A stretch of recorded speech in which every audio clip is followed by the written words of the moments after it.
Hey YouTube world, it's Larry here at Co again. Hey, I was just sitting here working on this MACK cluster and I thought, I haven't made a video for a while and we're getting so many more of these MACK clusters now. I figured I'd just get on here and let you all know that this is a common problem and there is a solution for it and what can be done about it.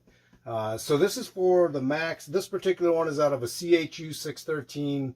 It's in a lot of the CHUs, the CXUs, the GU like 5, 7, 800s, stuff like that, and probably more.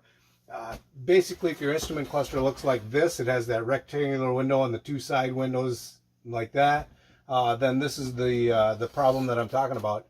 What's happening with these is sometimes one or two gauges will start to just cut out and then come back on. Intermittently, they won't work. Sometimes it's all the gauges. Sometimes the entire cluster just goes dead and then comes back. Usually, you hit a bump or something, it comes on or cuts out.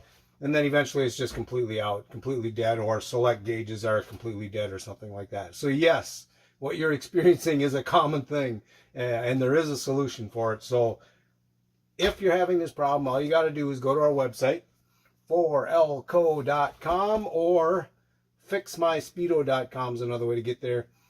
Click on the order info button on top and it will give you all the information as far as shipping and stuff like that.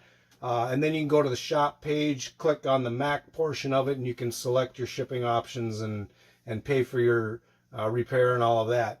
And when you ship it to us, when we get it, we have 24 hours, we have it back turned around and going out the door back to you again. That's our commitment to you. So 24-hour turnaround so you can get your truck back on the road.